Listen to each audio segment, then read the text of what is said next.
Welcome back to Rehab Renegade. Today we're in the gym. We're going to talk a little bit about deadlifting.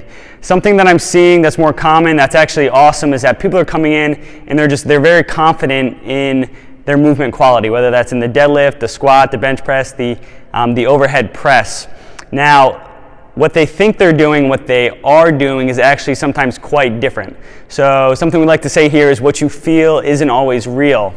Now, two faults that tend to exist, especially in the deadlift, are one, as people are going down and positioning to grab the bar, they're actually putting themselves in a little bit of spine flexion at the bottom.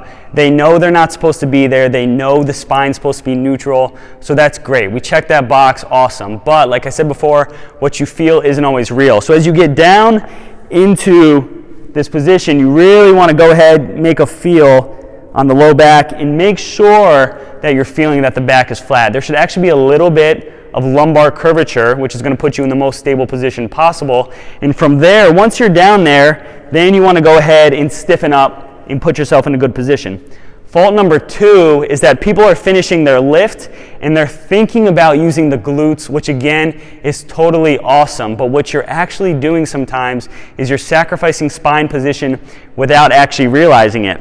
So you'll see people come up, they're thinking about tensing the glutes, and what they actually end up doing is they tense the glutes and then they put themselves in a posterior pelvic tilt, which actually starts to compress the front of the spine, and that can lead to some pain and discomfort by the time you're done with your workout. So what you need to work on is coming up from here and creating hip extension with the glutes, right? This is going to be a big power source, but as you're coming to the top, you want to make sure you're doing it separate from the spine. Spine stays stable, glutes create that finishing hip extension move, right? And we're not sacrificing spine position, as opposed to sometimes coming into this position and going into that posterior pelvic tilt. We do not want that, okay? So next time, if you can, use a mirror, use video feedback. Make sure you're able to use those glutes separately from the spine. Make sure you're getting to the bottom of your deadlift, checking that spine position to make sure it's A-okay.